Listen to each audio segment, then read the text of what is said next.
A very good morning to all of you. My name is Dr. S.S. Malik. First of all, I would like to express my happiness that we are back on stage after a gap of 5 to 6 months. Last few months have been extremely rough in India, very challenging for us because of the pandemic situation. But I hope that all of you are in good health now as we seem to be coming out of the pandemic, at least the current wave or the second wave. Today's topic for the webinar is compressor and vacuum pump selection for ash handling plants in thermal power stations. I think this topic is extremely important because at one side, while we all understand that we have to reduce the auxiliary power consumption in the plant, which happens a lot in the compressor and the vacuum pumps, they are quite they're large power consuming machines. And while we have to reduce that auxiliary power consumption to reduce the energy cost, on the other side, we also have a very strong objective that our ash handling systems must work reliably. The question the question of reliability comes first. First, the system has to work reliability. It must be able to supply the tonnage, maintain that ash flow. And once that is addressed, then we must make sure that I am consuming the least amount of power which I could. And as I said, without any compromising on the reliability. So we basically have to optimize between these two situations. And when it comes to optimization, that's where the challenges began, and that's where the technology comes into play. Our understanding of the ash flow, our modeling and scale up capabilities come into play.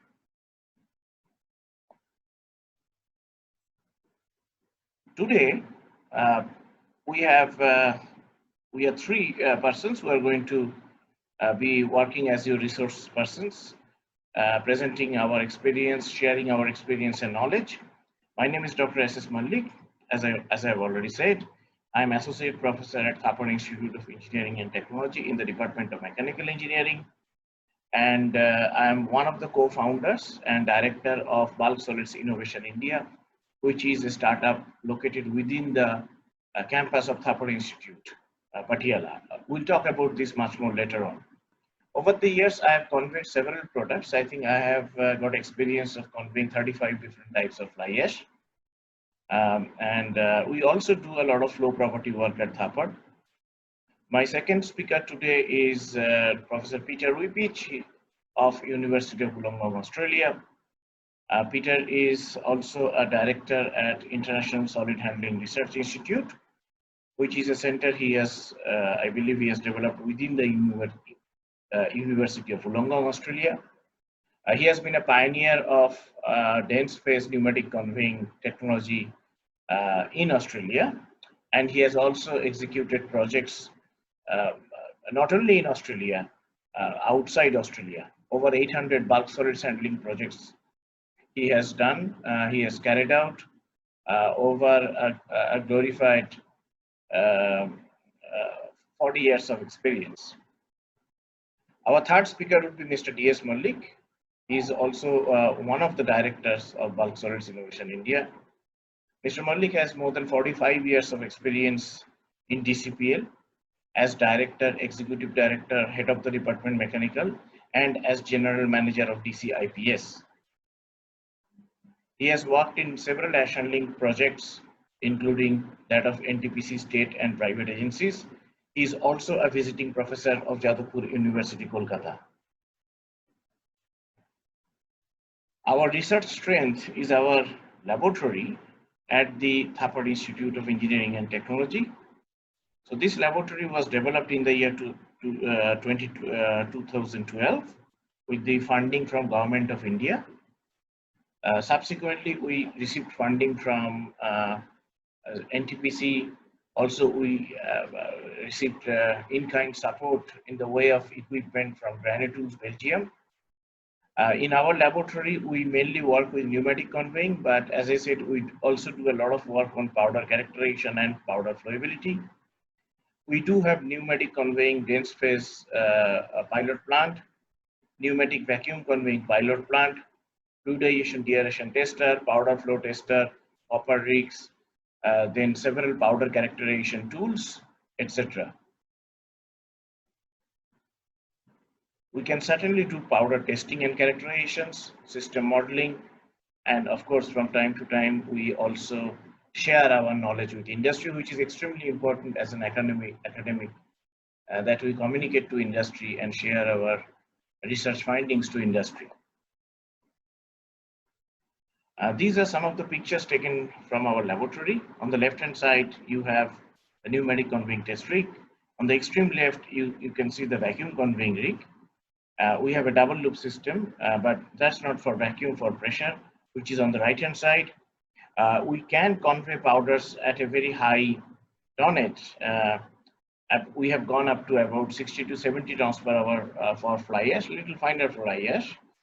For ESP fast filled ash, we have certainly gone up to 50 tons per hour. And we could do vacuum conveying at 30 tons per hour. Now, let me tell you that there are not too many plants not too many pilot plants in the world who can convey products with this capacity. I think in terms of in vacuum conveying, we may be the only university who are having setups or at least a pilot plant of this magnitude. So that way it's quite, the facility we have is quite unique. We also do have a lot of powder characterization equipment. Some of those you can see on the right hand side, granule drum, granule heap, etc. One beauty of our laboratory, especially in the pneumatic conveying system, is we do have side glass in our pipeline. So we can actually see the flow regime, dense phase, dilute phase, etc. Exactly how the powder is flowing. We can see that, and it helps us in modeling in modeling the flow much better with a knowledge of the physical mechanism of flow, if we have that knowledge. Now, over the years, we have been working quite a bit with industrial projects from Thapar Institute. But then a point came when we thought that we must give 100% solutions to the industry, not just a mere consultancy report. So that realization came sometimes in early 2020 or maybe late 2019. And incidentally, that time, the government of India also came up with a policy of which we call the National Innovation and Startup Policy for students and faculty. And now under this, the faculty and the students working at higher education systems or universities, they can bring out their technology commercially to the industry. And the vehicle for that would be startup. So they have to develop startup, create jobs, bring technology to the industry. That's the whole idea behind it. Encouraged by this initiative from the government, we developed our startup Bulk Solids Innovation India, which is located within the Thapar Institute of Engineering and Technology campus here in Patiala. BSII, or Bulk Solids Innovation India, operates in 4 windows. The first one is troubleshooting. Right now, as we have done our market survey, we have found there are several power stations whose pneumatic and fly ash conveying systems have certain problems. For example, blockages, or maybe the system doesn't work adequately in terms of tons ton per hour that is being delivered. Things become worse sometimes in the rainy seasons, and all this require troubleshooting. Now, troubleshooting is an area where you are actually trying to give a solution while you are in a running plant, really, and the system is already designed. So you do have a lot of constraints, and this requires technology, understanding of the fundamentals. So this is one of our key role where we thrive on, troubleshooting. We do like to see our plants working without trouble. We do like to see the operating and the maintenance personnel in our plant having a better life in terms of not having to bother too much about ash handling systems not working. So we can certainly help out the plants in that. As the second window is design, we can obviously design a new system. Then we have developed a new technology, which is we call new control, where we can significantly cut down the compressor power. We have developed, we have done certain innovation and developed this new technology. And in a suitable forum, I would like to share this technology also with you. But that's not the agenda today. In order to provide 100% solution to the customer, we also are engaged in EPCM, engineering, procurement, construction management, or the detail engineering part, and that's being taken care from our Calcutta office. So the technology is done from technology development. That's something being taken care from Patiala. The core technology part and the detail engineering part is taken care from our office in Calcutta or Kolkata. Over the years, we have done quite a bit of projects through Thapar Institute as well as from BSII. So our team has executed projects for very reputed organizations such as NTPC, Tata Power, Reliance, Granite Belgium, Odisha Power Generation, KC Cottrell, Aditya Birla Group. Then we have BGR, Haryana Power Generation, Airlock, which is where we deal with some special powders, Hindalco, McNally Bharat, etc. So our core technological team, although we come from a university background, but one of the key parameter, key aspect where we are quite different from from the general academics that we from the general academic is that our work is quite industrial, and we do go to the industry. We actually love to go to the industry frequently, and that gives us a tremendous opportunity to take ground level feedbacks from the operators or from the maintenance persons, from people in the operation in the plants, and those feedbacks have certainly helped us over the years to develop technology which is usable, which is practical, and of course which is reliable. Being at Thapar Institute helps us in working in an environment which is surrounded by creativity and innovation ecosystem, and that provides reliability, credibility, and integrity in our solutions. We are recognized by the Government of India through Startup India. So this is a certificate of recognition. Now, coming to the main technical part of today's webinar, at least in my part, I'm going to start with airflow requirement. Let me also tell you in this opportunity that the way we are going to go about today's webinar is, I'm going to talk of the airflow requirement. Now that's fundamental. Before you actually think of selecting your compressor, airflow and model and FAD and all those things, the first thing is you must be able to calculate or must be able to estimate reliably that how much minimum airflow I require in my system for pressure conveying, also for vacuum conveying. Now this is something I'm going to talk about. I'm also going to talk about the importance of airflow to be provided to the blow tank. Now that's a separate part. I'm going to come to that later. Mr. D.S. Mullik, who is going to talk in the end, he's going to talk about the compressor selection, dryer selection, the different specifications, etc.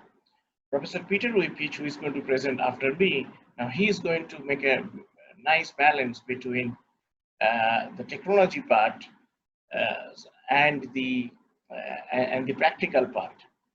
Because of his exposure in both the areas with a lot of I mean, he has got adequate experience in both the areas. So he's going to talk about feed control, then certain instrumentation in the systems, and certain blow tank parameters also, I think he's going to touch. So today, what you're going to get is a very nice mixture of technology and industrial, highly industry relevant information. Now, before we proceed further in terms of how much airflow I require, it is extremely important that we spend some time in understanding the pneumatic conveying characteristics. Now, the figure that you can see in this slide is known as the pneumatic conveying characteristics. In this figure, we have pressure drop in the y-axis and we have mass flow rate of air in the x-axis. Now, pneumatic conveying characteristics are fundamental. I mean, these are absolutely fundamental information about any pneumatic conveying systems. When we say system, it's a combination of the product and the powder. Now, just like you have HQ characteristics or head capacity characteristics for pumps, we also have pneumatic conveying characteristics for pneumatic systems. Now, what you see here, that as I said, first you draw a diagram with pressure in the y-axis and mass flow rate of air in the x-axis. These are the three different lines which are known as the conveying characteristics for different tonnages. 120 tons per hour, let us say, these are just some random numbers, 100 tons per hour and 80 tons per hour. Now, perhaps it is quite intuitive that as we increase the tonnage, your pressure drop actually is going to increase. Obviously, this is going to happen. You can assume it, isn't it? The more powder you put in, the more air pressure you require, the more air flow also you would require. So your pressure drop goes up when you increase the tonnage through the system. All right, that's quite understandable. But something is not intuitive, I would say. And what is that?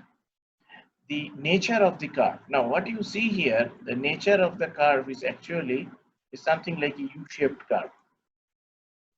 Now, this is typically a characteristics of fine powders. What happens is you start with the leftmost zone, which is the blockage area, and then gradually you increase the velocity. So you come to this area, which is in the middle, where you can see the pressure drop is actually at its lowest. And then if you increase the mass flow rate even further, then you again start to gain, you start getting into a zone where your pressure drop is more. Now, this line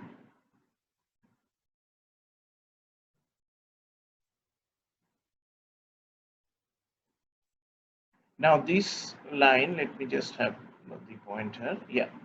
Now, this line is known as the blockage line. If your air velocity is less than this, if you come to this part, the system is going to block. You understand that, isn't it? You need some air amount or some air velocity, some minimum airflow to make sure that the ash is actually pushed through the pipeline. If you don't provide that air, the system is going to block. So what is the minimum amount of air that I require? The minimum amount of air that I require is something like this. So this is the minimum mass flow of air. But are we going to operate in this zone? I suggest not. I recommend not. The reason is this is an extremely sensitive area. A little bit of fall of air flow, and which can happen, by the way.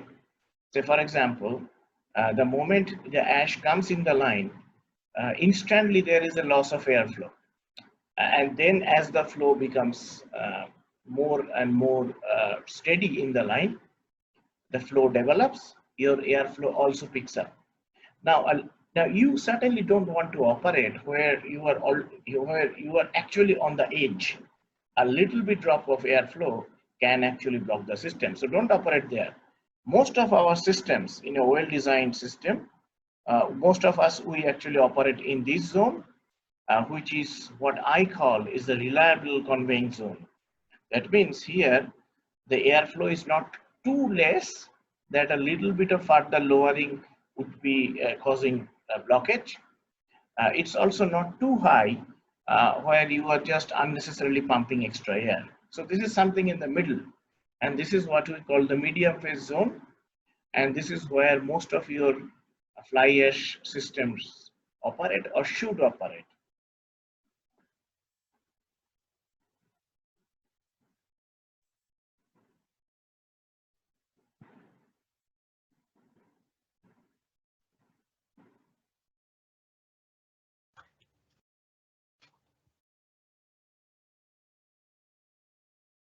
All right. Over the years, we have conveyed various ash samples in our laboratory. So these are all ash samples that you can see, which we have conveyed over the years in our laboratory. So first field ash, second field ash, then third to seventh field ash, remote silo ash, and as well as air preheater ash. Now, what I mean, these can vary. I mean, you can see the maximum is 190 microns, to minimum could be last field ash maybe 2 microns. A remote silo ash something in the middle. APHS is again very big and heavy ash. Bulk density varies, particle density also varies. Now, what we have seen, there are many people who say how much velocity you require to avoid blockage. Now, we have found through experiments, real data, that velocity is not the only criteria. The moment you increase your pipe diameter, you need a different velocity. You actually need more velocity, right? So let me repeat. A pipeline having velocity, let us say a 6-inch pipeline or an 8-inch pipeline, let us say having a velocity of 8 meters per second, it might be perfectly able to convey the ash. As I said, the moment you increase the pipe diameter higher, let us say from 8-inch pipe diameter to you go to 10-inch, which is 250 NB pipe, you can't rely on 8 meters per second velocity anymore. You have to increase your pipe velocity. So as you increase your pipe diameter, you have to also increase your velocity. So if someone says to you that for Indian fly ash, this is the pickup velocity, that's only partial truth. The pickup velocity depends on the pipe diameter as well as, of course, on the type of particle, right? So we use a Froude number based criteria, so which is V by root GD. So we don't use a velocity. So the Froude number actually here helps you that if the diameter goes up, then to maintain the same Froude number, you have to increase the velocity.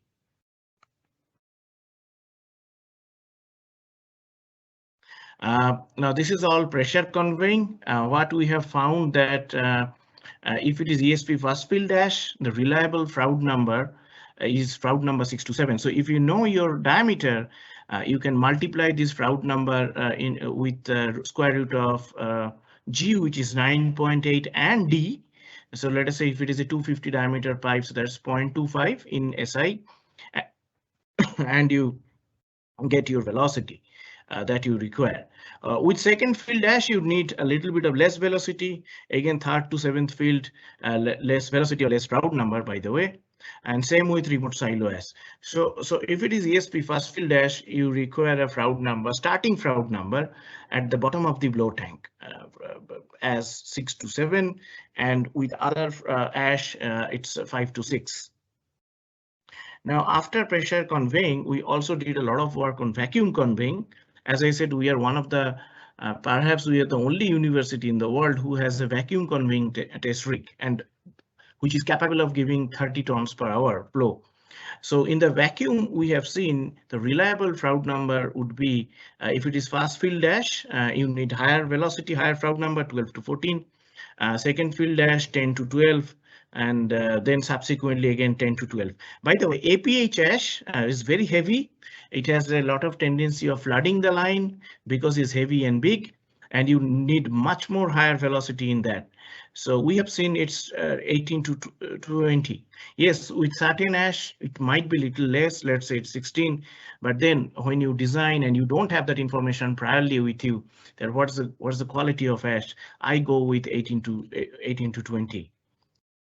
So you need, now you might be thinking that whereas in pressure, Froude number 6 or 7 was good enough, but in vacuum, it's not good anymore.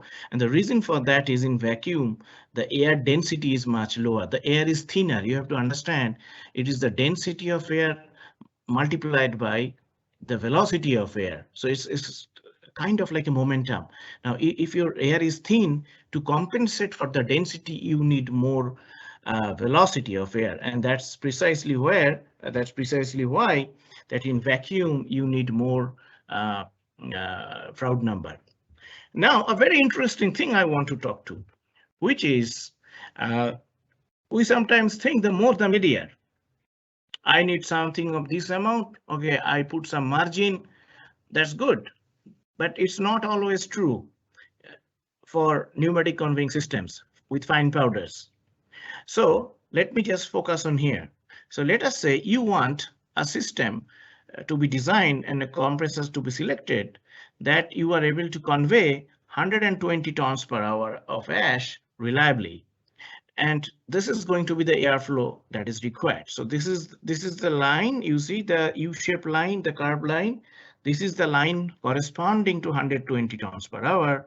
And let us say this point you see is a blue shaded point. Now that's the airflow that is actually required. Now what has happened, perhaps in a specification, or someone what he has done, he said, okay, look, I need this much of airflow, but let me put some margin. So what he does is he keeps the pressure same here, but he shifts the point parallel to the x-axis. He shifts to the right. So now he comes to the red point. Now, in the original point, what you see that the flow was 120 tons per hour of ash. Now, the moment you come on the right, now you see your ash flow rate has started to decrease. And the reason is now ash is running faster. So when it runs faster and above a certain threshold value, when it runs faster, it would draw more pressure drop from the line. So there will be more pressure drop in the system. Plus, with more air, your air only pressure drop increases. Now, because you have only a limited amount of pressure available with the compressor, if you unnecessarily lose that pressure by blowing in additional air or by running your system at a higher speed than it is required, which would draw extra pressure drop. Now, for the same amount of tonnage, it would require a higher pressure. Or in other words, with the same available pressure, now you cannot convey with the same tonnage. So what will happen in the end, from 120 tons per hour, you have come down to, let us say, 110 tons per hour of ash flow. And you are wondering, I have given enough air, I have given extra air. Why is my ash flow not sufficient? I'm not getting it. That's because the more is not always merrier.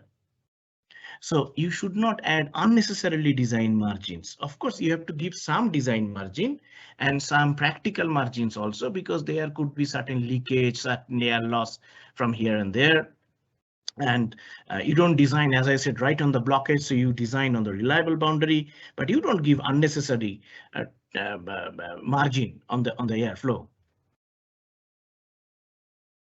The next one is rather simple. Is don't just sometimes I have seen people, they only talk about the compressor capacity and they say, okay, this is a 6,000, 7,000, 8,400, whatever meter cube per hour FAD, free air delivery. But I somehow have personally seen the people are probably less worried about the pressure. Pressure is also equally important. If you can't give that pressure to the air, to the ash, it's not going to flow. at a required velocity. I mean, you won't get it on. There perhaps won't be a blockage problem, but you would simply run the system with a lower tonnage, and that's exactly what I have tried to show here. Now you keep the mass flow rate of air same, and then you have come down. If you reduce the pressure from 120 tons per hour, now you have come to 100 tons per hour.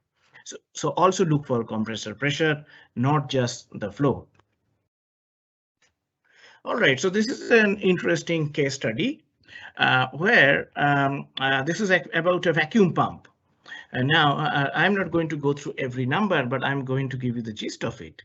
Now, if you look at this diagram which I have shown, in this diagram on the y-axis, you have capacity of the vacuum pump in meter cube per hour. In the x-axis, you have millimeters of mercury vacuum. Now, the first thing we have to be careful of, we have to understand that while for a compressor, we designate the velocity at the inlet to the compressor, not velocity, sorry, capacity at the inlet to the compressor, and we call it free air delivery. Most of the times when we talk of a vacuum pump, the meter cube per hour that we talk about, that's at the inlet to the vacuum pump, which is actually towards the end of the pipeline. So this is not atmospheric condition for a vacuum pump. The inlet to the vacuum pump is actually under a negative pressure condition. So that's the difference from the compressor. The inlet to the compressor is atmospheric, but the exit to the vacuum pump is atmospheric. When we talk about the condition at the inlet to the vacuum pump. Now let us say I have got a certain vacuum pump which has got a certain characteristic curve, which you can see is gradually rising characteristic curve with the increase in vacuum.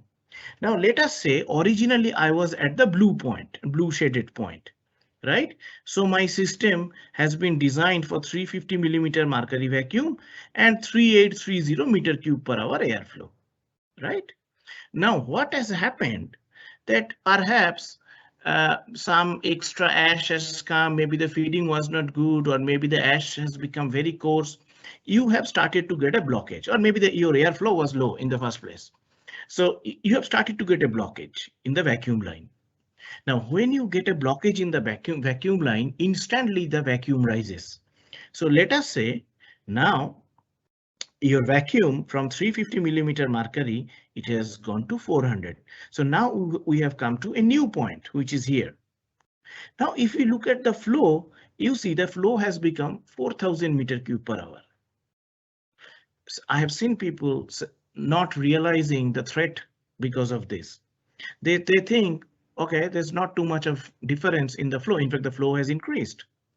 But please remember, the pneumatic conveying system is not designed by the meter cube per hour. It's not designed by volumetric capacity. It's designed by mass flow rate.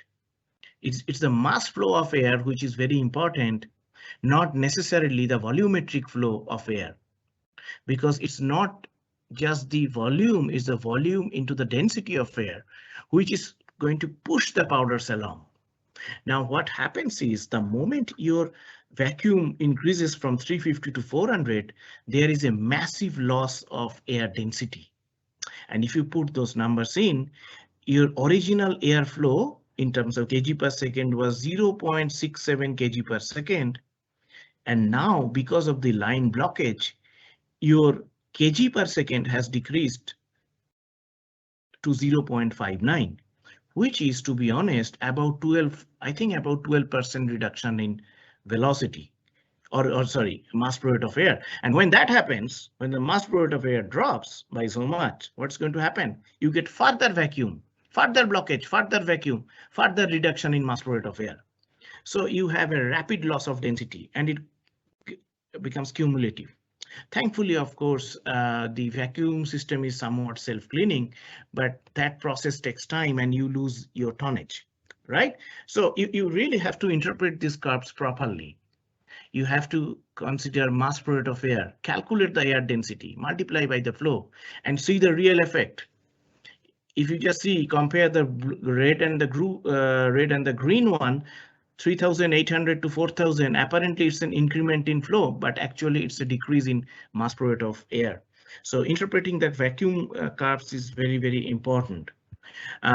If you have having trouble in underneath the ESP hoppers to actually clear the blockage, if you are getting constantly blockage over there, one very easy solution could be that you somehow you choke the opening of the air intake valve.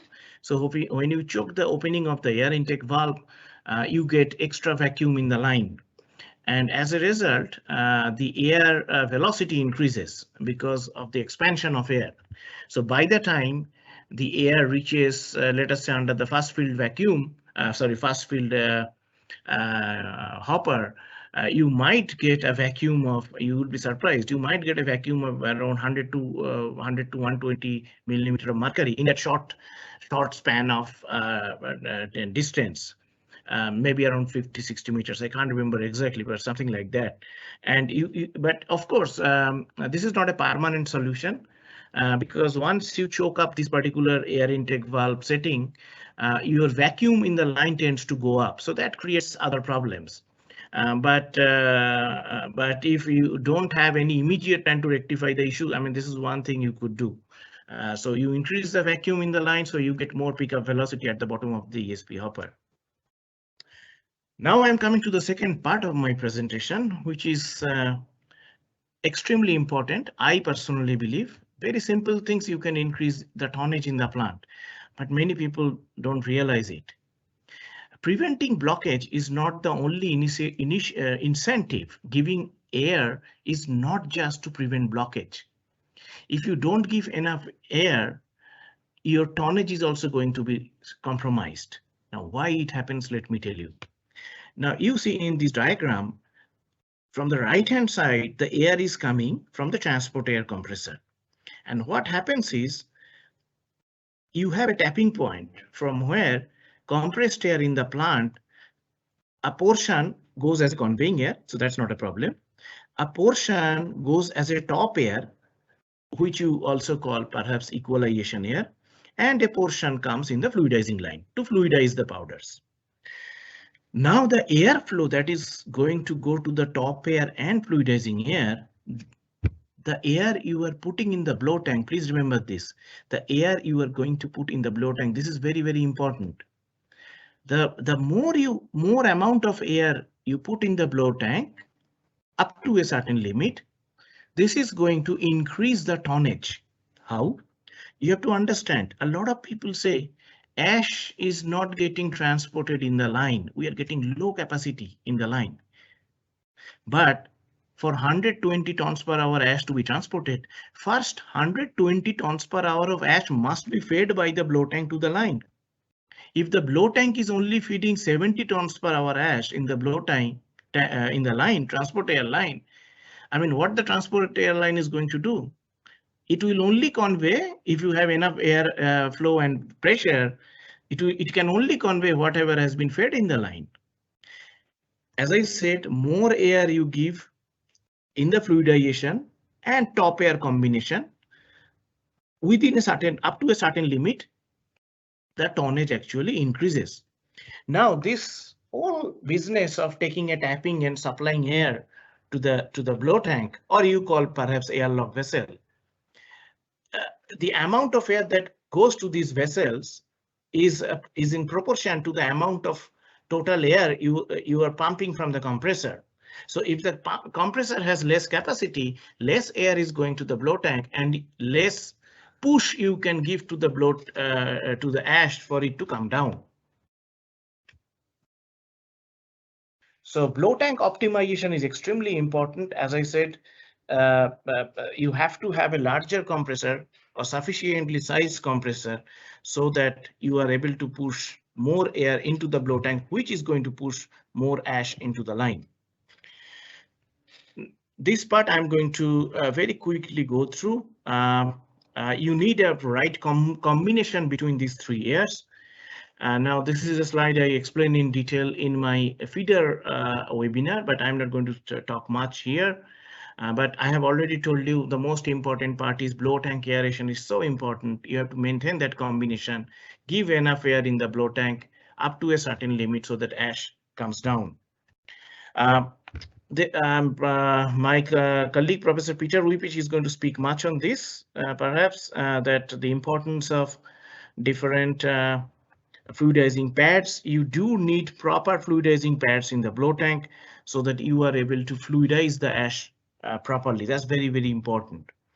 The another important part is you must maintain adequate differential pressure across the blow tank. The air has a tendency of taking the least resistance path. So if you don't put a resistance in the conveying air line, the air would tend to bypass the blow tank. It's going to short circuit the blow tank and going to go through the conveying air line, more and more air. But what I have told you, that you need to divert certain air to your blow tank. Now to do that, what you have to do is you have to provide a differential pressure in the conveying air line. You have to create a differential pressure across the blow tank. And for that, you need to provide an orifice in the conveying air line. But of course, you have to size it properly. You have to size the pressure drop properly. You have to design it properly so that because otherwise what's going to happen, too much ash will come in the line and there will be less available pressure. So again, the question of optimization comes, and that's where the real engineering comes into play. All right, so I've almost come to the end of my presentation. Now what we have learned is you need larger air velocity for larger pipe diameter. And not only for pressure, but also for vacuum. And larger air velocity is required in vacuum because as simply the density of air is less. Now, in a step-up pipeline, what happens is down the line, your pressure in the system goes down. So you need a little bit extra velocity there. So the Froude number 6 criteria that I said 5 to 6 or 7 to 6 to 7, that's applicable at the bottom of the blow tank. But as you go towards the end of the line, you need to increase that by, I normally increase by a factor of, by adding one extra Froude number. So 1 or 2 extra Froude numbers in every startup, every step up location. Now you have to meet the airflow criteria for adequate ash discharge from the blow tank. Please understand this is extremely important. Optimization of blow tank, you can do very simple optimizations and you can have a massive improvement in your power plant in terms of ash discharge. Blow tank optimization, extremely important. As I said, of course, it requires a little bit of understanding, but this is something which you can do with a very, very little investment and at your end. Your system is already capable of running at a high tonnage. All you have to do a little optimization, play with the valves, play with the orifices, divert extra air, maintain uniform airflow, and there are ways to do that. Very less expense. You all of a sudden get 30 tons, 20 tons per hour extra. Thank you very much for your patient listening. Now, before I sign off and pass it on to my senior colleague, Professor Wipich, we are actually going to run a free consultation camp, of course, in the online mode, sometimes next month. I really have to see my exam schedule to give you a particular date. So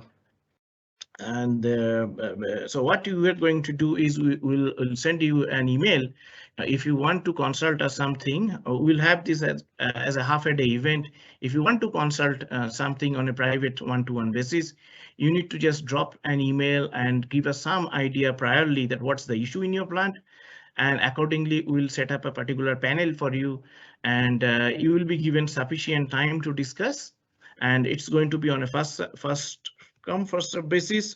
I'm going to communicate to you the exact date and time for this particular free consultation, but this is certainly going to happen in July.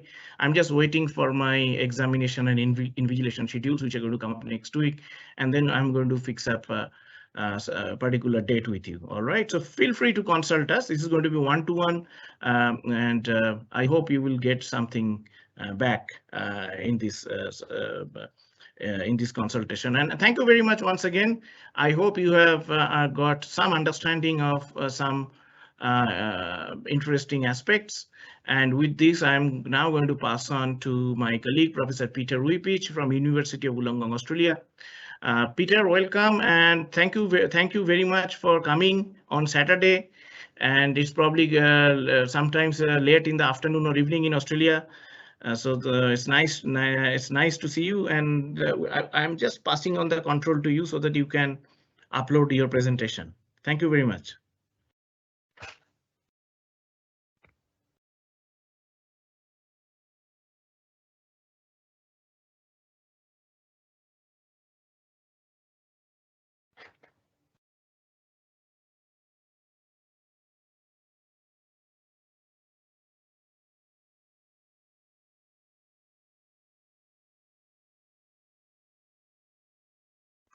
Okay, well, hopefully everyone can see me and hear me and also see my PowerPoint presentation. If not, please someone shout out at me.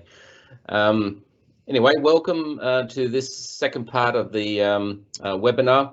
Firstly, I'd like to thank Dr. Malik and his team for organising this event, and also for the invitation to participate and cover the topic of air supply considerations for ash handling plants.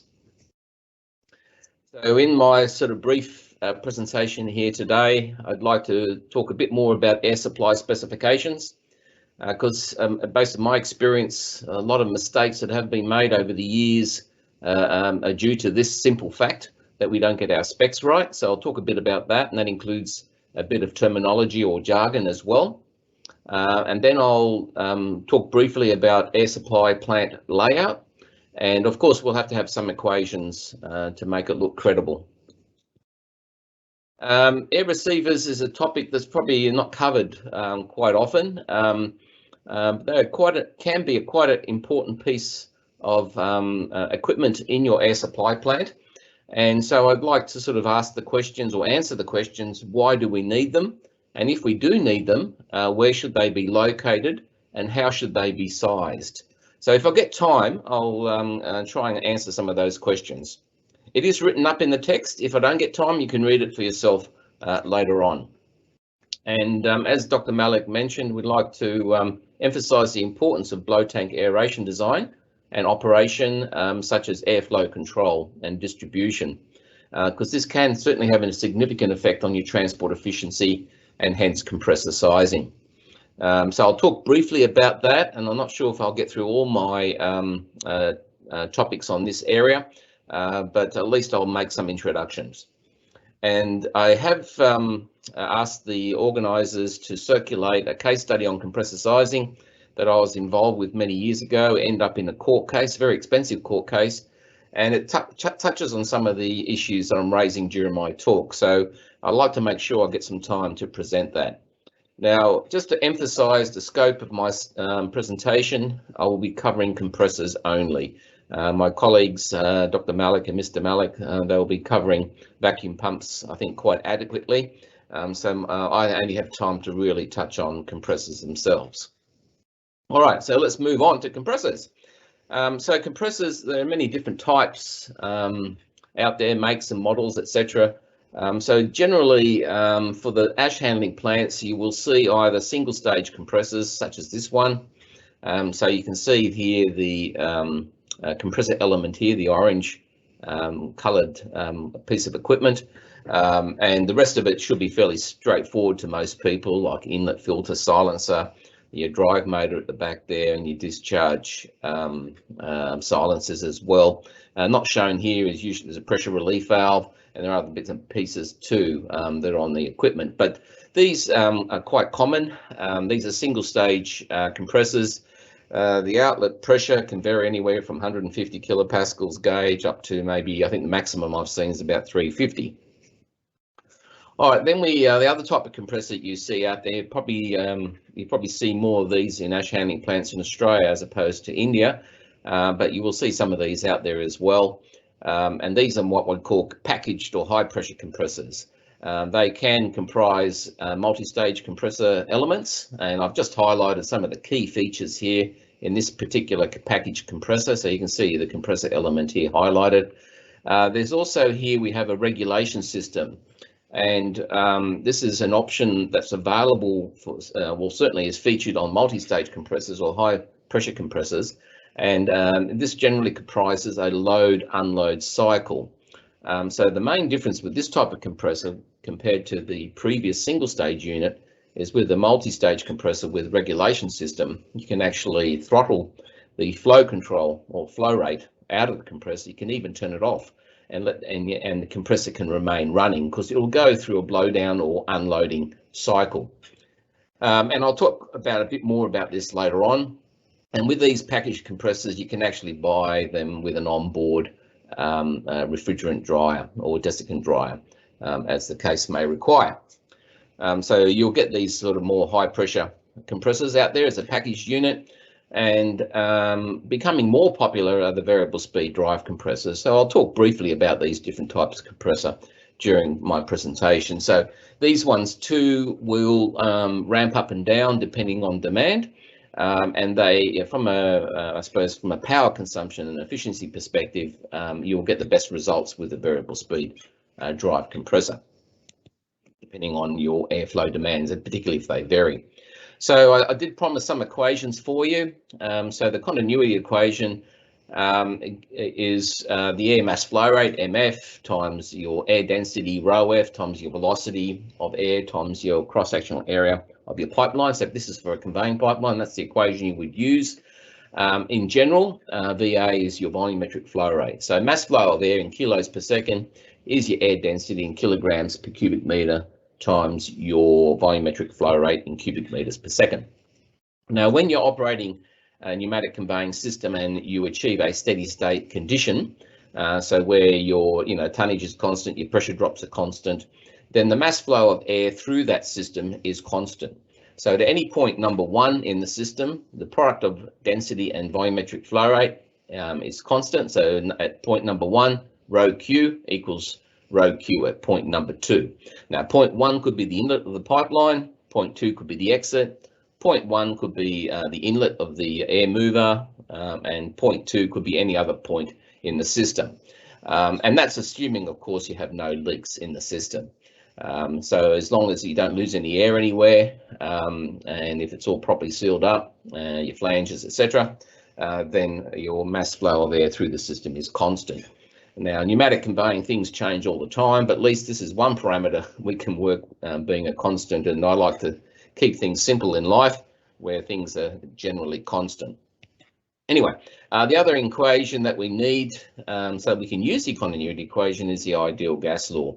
So the if you're using, and I'll generally talk about air here, so that we have gas density is just your absolute pressure, which is made up of gas. This is, sorry, your gauge pressure. So capital P is your absolute pressure, little p is your gauge pressure, and here we have atmospheric pressure. And so we have absolute pressure divided by the product of your gas constant. For air, that's about 287.1 in SI units, and your capital T is the temperature in Kelvin. So 20 degrees C is about 293 Kelvin. The other equation that's important here is your solid gas loading ratio, M star. Little m star is your mass flow of solids divided by your mass flow rate of air that you're using. So under steady state, this is generally used for steady state conveying systems. So if you're conveying 50 tons per hour through a line using a certain air mass flow rate, then you can just divide one by the other to give you a dimensionless parameter, which is like a dimensionless mass concentration. So M star, so we have to convert our tons per hour to kilos per second to make this work. So little m star is an indication of transport efficiency. So if the higher, what that means is the higher the m star, the more efficient your conveying is from a transport perspective. So you're conveying more kilograms of product per kilogram of air. Now, capital M star is another ratio that's used mainly for sort of sizing compressors, etc. And little m star is more, for the pipeline design, but capital M star is for system capacity, and that's the ratio of system capacity divided by air usage. So, for example, if you look at thinking about what happens over a period of 1 hour or one shift, say over 1 hour, we convey so many tons of product, and in 1 hour we use so many kilograms per air. So we convert things to kilos by kilo, and so this gives us your system efficiency. All right, so capital M star is for the overall system, and little m star is what's happening inside the pipeline. So the difference becomes quite obvious when you've got a batch blow tank system. You may keep the air on the pipeline between discharge cycles, and so that's air that's wasted, and so your capital M star starts to reduce as a result. So if your system's designed poorly as well, and it's not being operated efficiently, then your system efficiency can be a lot less than your transport efficiency. And of course, this affects compressor sizing directly. So let's talk about layout of air supply plant, and it's quite interesting for me. My background is pneumatic conveying. When I started looking at air supply or air compressor catalogs, and these days just go and Google them, go online, and you look for a recommended layout from the supplier. This is the sort of thing they give you. They'll show you compressors, followed by the air receiver, followed by a dryer. Now, this layout is what's recommended, and that's what you can see out there quite frequently. And however, this is generally used, or this application that's shown here schematically, is generally for workshops and plants that use compressed air power tools and the like, not for pneumatic conveying systems. And so, in other words, and also the compressor suppliers will recommend the air receiver to be in between the dryer and the compressor, and so they recommend that to be done so that some of the moisture drops out in the air receiver before it gets to the dryer. And this may help your dry operation, but the other thing is what will happen, of course, with moisture-free water running in your air receiver and going out through the drain, that air receiver will corrode and rust over time. So that gets serviced and checked every year. And unfortunately, your air receiver will rust out quite quickly by doing that. So you've got to think about the implications of some of these decisions that you make where you place your air receiver. But just to give you some background for the reasons for people selecting the dryer after the air receiver. So, and the main purpose is that we dry the air that we need at the point of usage. And the other reason is that we put the air receiver upstream is so that we can, as I said previously, that we drop out some of that moisture. And so if we install this for a pneumatic conveying system, let's say a blow tank fed system, it's not ideal. And the main reason is that there are times, depending on your design and system, that you may require a bit of extra air. For example, you need to pressurize your second blow tank before you discharge it. So you pre-pressurize your second tank before the first one runs out, like a tandem system. And so when you want that bit of extra air, you're trying to force that air through the dryer in this installation as shown here. So that's not ideal. So what we prefer to avoid that problem, we put the air receiver after the dryer. That's my recommendation for pneumatic conveying. And so here we store the dry air we need for any peak airflow condition that we may require. So here also we shouldn't get any free moisture in the air receiver, so it shouldn't corrode so quickly. There still may be a bit of moisture if your dryer is not working well, it's malfunctioning, so we still need our drains on our dryers and air receiver. So generally for pneumatic conveying, this is what we recommend. We also, I'm not showing any filters here, so we need to install filters to protect our dryer, and depending on the quality of air needed for our end application, we may also need a filter after the receiver. But that's an application requirement that gets worked out whether you need to do that or not. But generally, we do need some sort of extra filter upstream of the dryer to protect the dryer. And so the issue of air receiver and how we size them, that's a separate issue I'll discuss later. It's covered in this talk. Whether I get to it or not is another matter, but let's see how we go in terms of time. So with the layout of your airflow distribution for your blow tank feeders, It is largely depend. What you do here is largely depend on what sort of compressor you decide to install. So if you have one of those high pressure compressors I showed you previously, then starting from the left, at the extreme left point, we can see here an airflow measurement system. Now, it's an interesting point, this, putting an airflow, an annubar is what we generally recommend. But, you know, for pneumatic conveying, when you think about it, the most important design and operating parameter is your airflow rate. But having said that, it's interesting that not many people put in airflow meters to measure that airflow. They don't think it's justifiable to have to spend the extra money to put an airflow meter. I haven't seen an airflow meter in an industrial system. Maybe over the thousands I've seen, maybe there might be 2 out there. I don't know the numbers, but it's a very low percentage. But certainly from a commissioning perspective, if you set up with a high pressure compressor option like this, and you do your airflow controls and to your blow tank and conveying line, then you need to, of course, set everything up at the right airflows, and you need an airflow meter, at least for commissioning.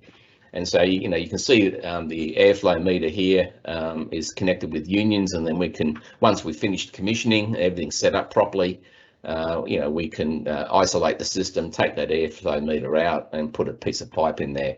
And so later on, if there's a problem, we can always put it back in there. So if at least you provide provision for an airflow meter, that's my at least, and that's not much cost, then you can put some flanges in there or unions, and then you can always install an airflow meter down the track if you want to try and measure what the airflow is. All right, so moving from still from left to right, we've got the airflow meter. Here we need a pressure regulator. That's generally recommended, and you know, it may be set for 400, it may be set for 500 kilopascals gauge, depending on your requirements. And the idea of this is to try and give you some sort of constant supply pressure to your airflow control system on each line. So here we see for each blow tank a top air line, we've got a fluidizing discharge cone line, and we've got a conveying air line. So your fluidizing discharge cone, that's something we developed many years ago. There are different versions of this. We can have pads in there and other devices. But if whatever it is, we do need to control the flow of air in each line.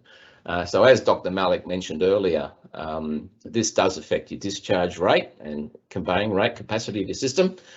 So if you don't have enough product coming out of your vessel, generally we try and look at putting a bit more air into the tank versus the air that goes into the conveying line. All right, so you need to have that sort of control over the system. So we do, of course, have non-return valves, as you can see here. But we one item that we have found quite convenient over the years to provide on-off control as well as flow rate control is the angle seat valve that you can see here. So this is shown schematically on the diagram in your top air line, your aeration line, and your conveying air line. And so this is what one of these angle seat valves look like. And so this is like a piston or plug valve. And there are 2 configurations recommended by the supplier. This is sort of an air over sleeve unit, and this is an air under sleeve. And from a flow perspective, they do recommend the one on the right, but for pneumatic conveying, we don't recommend that. We recommend the air over sleeve. The main reason is that when it's in the closed position, you have air pressure behind the plug or the piston here. So that helps to keep it closed.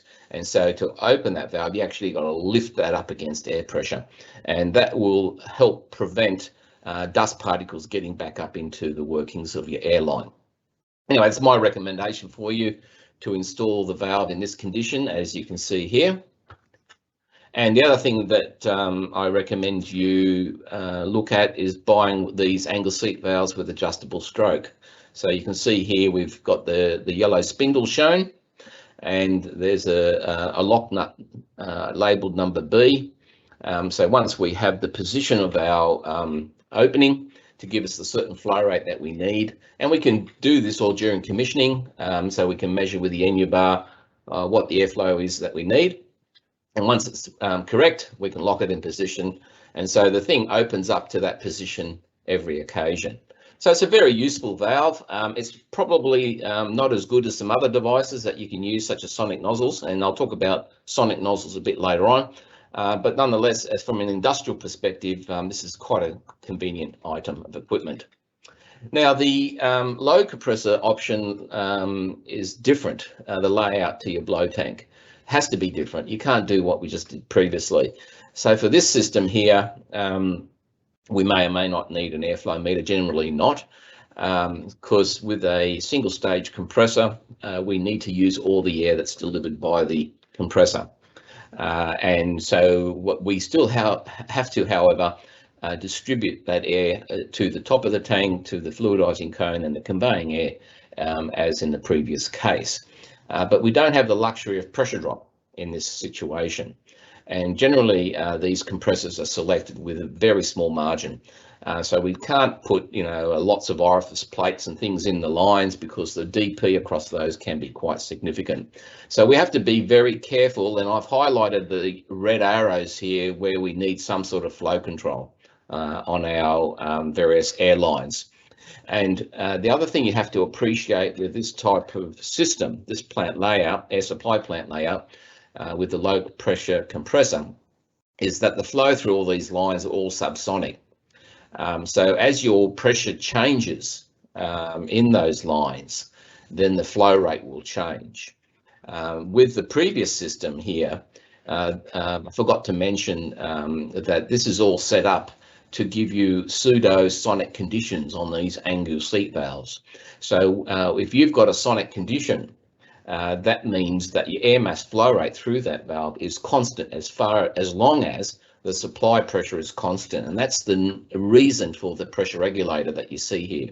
So that's trying to give you a constant pressure just here on the downstream of the regulator.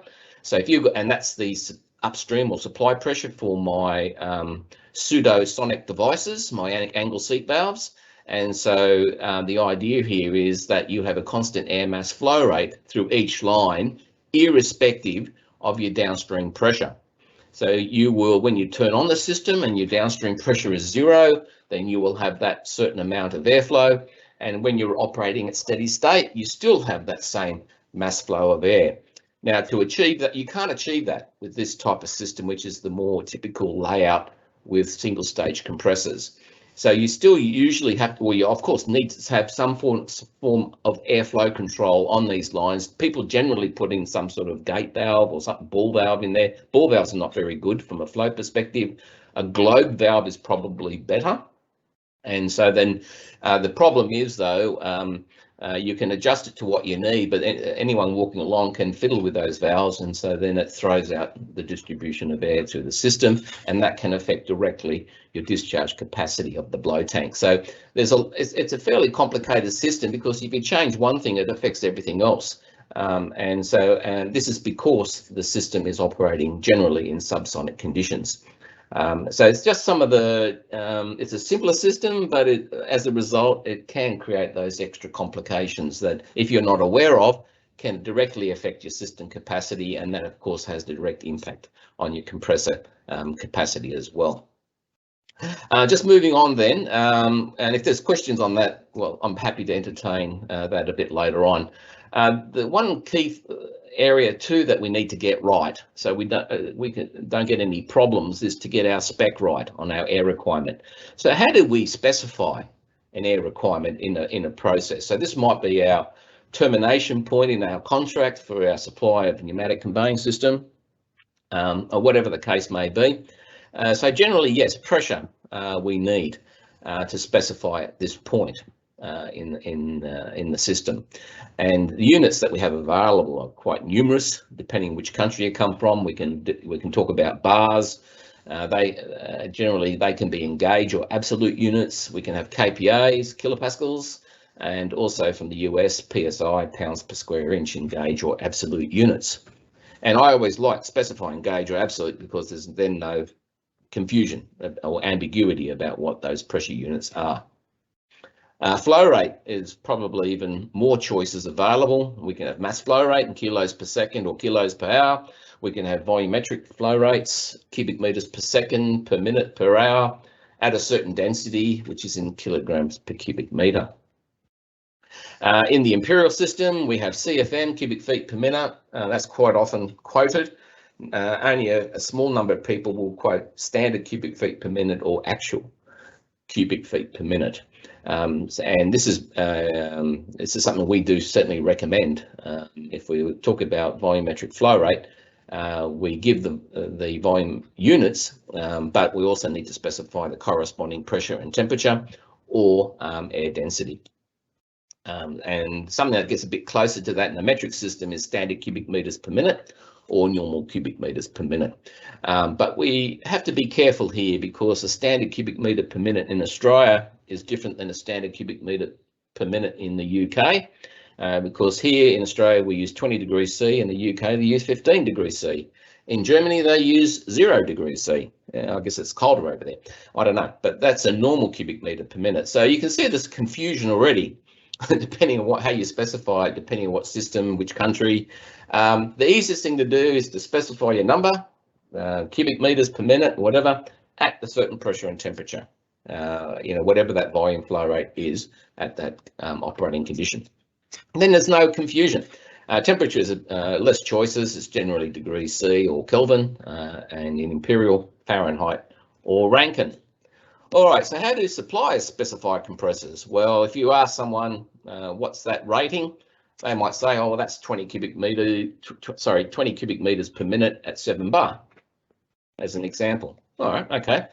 What does that really mean? If you use the English dictionary and interpret this literally, you will come to the conclusion that you have 20 cubic meters of air volume flow at a pressure of 7 bar. Well, that's incorrect. The volume flow rate here is in fact a free air delivery. Not many compressor suppliers, or certainly some, will not specify the volume flow as free air delivery because all compressor suppliers talk about free air delivery, but not all end users do. So this is where you can get a bit of a conflict or contradiction. So volume flow rate here, when the compressor people talk, they always talk about free air delivery. The pressure, 7 bar, even though it's not specified, is generally in gauge pressure units. It's not absolute, all right, because generally engineers, suppliers, they all talk about, users as well, will generally talk about pressure gauge units. So that 20 cubic meters per minute is a free air delivery when the compressor has a outlet pressure of 7 bar gauge or 700 kilopascals gauge. So that's how you interpret that. That's what they mean. Right, other issue you have to think about, compressors that have regulation or control or don't have regulation control. So the single stage compressor I showed you earlier, it doesn't. This will affect the sizing of your compressor. And also if your compressor has variable speed drive, that also affects the sizing of your compressor. So without regulation, you must use all the air, such as the single stage compressor. Now, if your compressor has regulation control or is a variable speed drive, you can throttle the flow rate or stop the flow completely, and the compressor will unload or ramp down. But the rating of that compressor should have a margin, maybe 20% or so, in excess of the airflow demand. That's my recommendation. Now, air receivers, I won't get time looking at the clock here. I am running out of time. I'd like to move to the case study, if that's okay. So if you want to advance a few slides there to the case study. I think that was supplied as a separate PDF, so hopefully you can get quick access to that. And so just running through the brief or the problem, company ABC requested tenders from the various air compressor suppliers based on the following spec, which is I'll refer to as the tenderer spec. Now, when any two compressors are operating, the following requirement must be met at each process cell shown in figure 1, which we'll have a look at briefly. The working pressure there needs to be 350 kilopascals and the air delivery 195 cubic meters per hour. So figure 1. So you can see here we've got 16 cells. We have 2 compressors operating, one's in standby. So the supplier had to supply 3 compressors, 2 operating, to deliver at each cell or up just prior to each cell, 350 kPa, 195 cubic meters per hour. These are not pneumatic conveying systems, but they could well be for a large plant. So going back then, supplier XYZ offered 3 compressors, each rated at 20 cubic meters per minute at a discharge pressure 7.5 bar gauge, and also fitted with a motor 110 kilowatts. And this particular supplier was awarded the contract to supply and install the air supply plant. During commissioning, it was found fairly quickly that the air supply plant was grossly inadequate and it could not operate the 16 cells that required that compressed air. And this ended up in court, and I got called in as an expert witness. So this is just a nice quick summary of what happened. So the questions I pose to you, I hopefully have some time to think about this, is can you identify any problems or issues with the tender spec and or supplier spec? And secondly, why did the air supply plant fail? Thirdly, who's at fault? And fourthly, what compressors should have been selected for this installation? We're going to use a data sheet from a different supplier to sort of protect the innocent and the guilty here in this particular case. And we'll have a look at that in a moment. And question 5, what equipment and precautions would you use to ensure an even distribution of airflow across the 16 cells? And where should this equipment be installed? Okay, so here's the data sheet I'm asking you to use. It's separate to the project, but we're sizing compressors here. And this is to help us with question 4. Just to show you here, we've got 2 outlet pressure compressors here. What 7.5 bar, that's gauge, that little e, and 8.6, or generally shown here 10 bar gauge units. These are all 50 hertz machines, what we have in Australia. And you can see free air delivery here across the top here, and we'll use cubic meters per minute. And the free air delivery is actually, this is a fairly reputable compressor supplier, actually specifies what the free air delivery is, as specified down here, 1 bar absolute at 20 degrees C. All right, so we'll come back to that in a moment. So addressing the problems and causes of this case study, if you look at the tender spec, it says 350 kPa in one case, so that could be interpreted as a gauge or absolute unit. Yes, it could be. And the volumetric flow rate of 195 cubic meters per hour, as specified in the tender, could be interpreted as actual or free air. Now, in industry, as I mentioned before, most people consider kPa as a gauge pressure. So it's reasonable to assume the 350 kPa is actually 350 kPa gauge. And this was actually confirmed later on after the court case. The supplier spec of 20 cubic meters per minute, this is the compressor supplier. We know for sure that's going to be a free air delivery. And so if we assume the 195 cubic meters per hour is free air, that's one assumption we can make, then the total free air requirement for the 16 cells is 52 cubic meters per minute. Now, to supply that with 2 compressors, we need each compressor to be rated at least 26 cubic meters per minute, and this is without margin. So we need at least two 26 cubic meter per minute free air delivery compressors. And so we see immediately a problem with the supplier spec of only supplying 20 cubic meters per minute. So there's immediate cause for concern. Now, if we assume that 195 cubic meters per hour is actual air, then we have to correct that high pressure air to free air conditions. So we have a ratio of absolute pressures here, 451. That's your 350 kPa gauge, 451 divided by atmospheric pressure, times 16 cells, times your volumetric flow rate converted to cubic meters per minute, gives us a total air requirement, free air requirement of 232 cubic meters per minute. So to supply that with 2 compressors, we need at least 2 116 cubic meter per minute compressors. And this indicates that the supply spec is grossly inadequate. And based on the conditions described during commissioning, where the air, it was grossly inadequate, then more than likely this is the cause of the problem. So who's at fault? Well, the supplier definitely undersized compressors, irrespective of all possible assumptions that were made.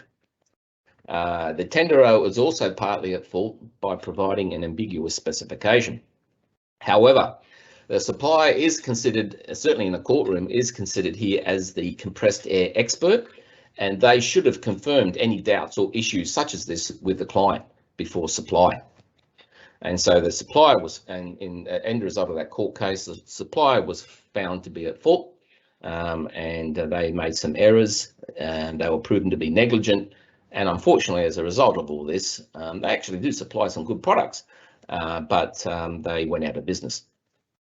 Anyway, so for sizing the compressors that would have worked and did work in the end, once the problem was rectified, the tenderer confirmed that the 195 cubic meters per hour is an actual flow rate. And so this shows that we need a compressor of at least 116 cubic meters per minute each. If we go to the compressor table, let's go to that now. We can see here your free air delivery shown here. Oops, sorry, wrong one. Free air delivery shown here. If we go across, we need at least 116. So we've got 104 there. That's not good enough. So we go to the next one, which is 124.5 free air delivery. And the compressor we need therefore, oops, is the ZR 750 7.5. So that's with outlet pressure 7.5 bar, 50 hertz. So 750 refers to the motor size of 750 kilowatts. All right, so that's the compressor we need.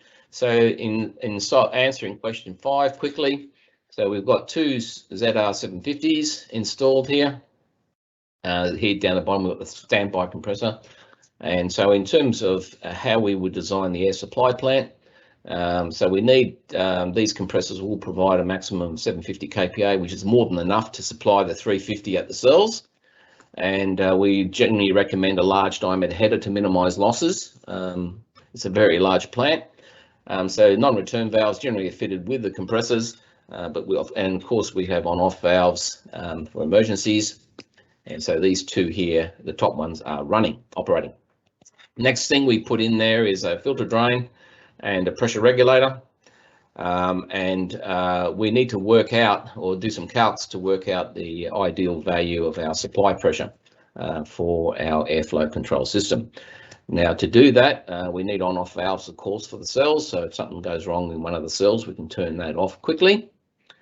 And these are multi-stage compressors with regulation control, so we can do all that.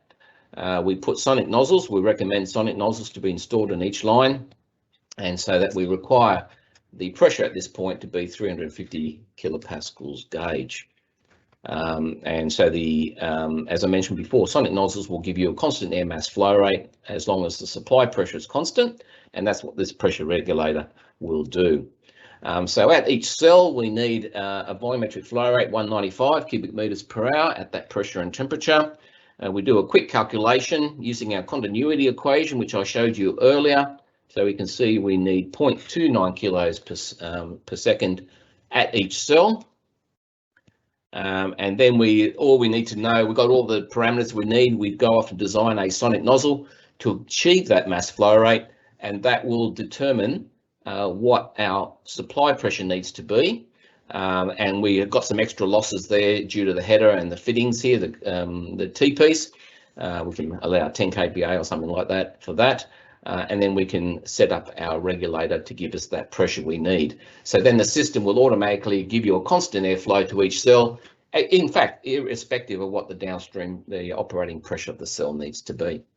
All right, so that, I have run out of time. I can't go back to the air receivers, etc., as I feared would happen. So for the moment, then I'd like to thank you for your attention. Please feel free to go off and read those extra notes on the air receivers and blow tank aeration. Dr. Malik covered that anyway. So at this stage, I'd like to terminate my presentation and move on to the next one. Thank you very much, Peter. And thank you for the nice presentation. Now I would like to invite Mr. D.S. Malik for his presentation on compressed air.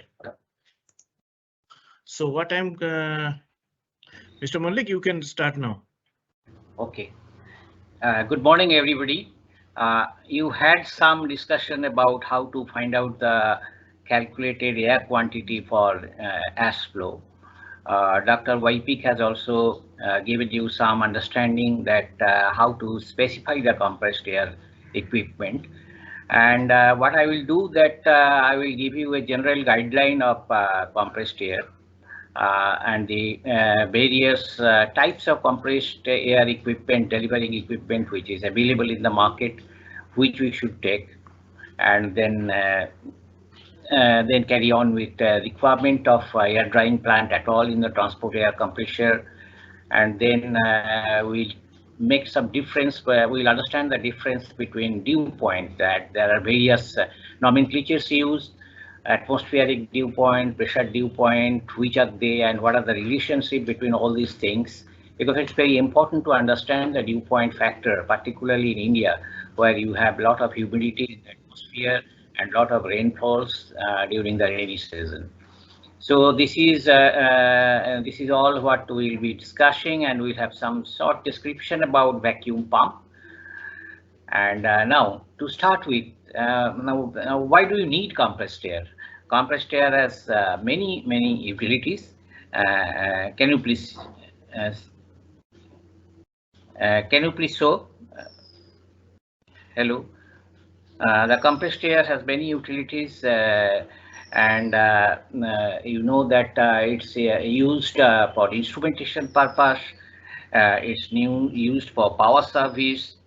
It is used for process service, where combustion, liquefaction, separation, transport, and you need for control service. So compressed air is a very important equipment in almost any type of plants, be it power plant, be it ash handling plant, be it any glass factory, and you will hardly see a plant where compressed air was not used.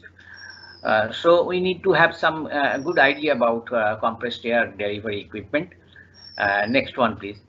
There are compressors are basically for two types, broadly two types: positive displacement and dynamic. The functions are different.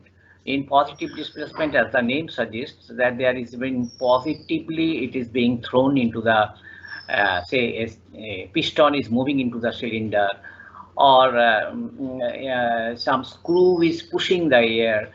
So in the positive displacement compressor, the compressor can deliver anything you like, provided the all the equipment, the motors are sized for it. But when you go to the centrifugal compressor, a dynamic compressor, then what the basic fundamentals is that the air is given some amount of velocity energy, which is then converted to pressure energy in the volute, and then it is discharged. So it has its limited capacity. It cannot make infinite pressure.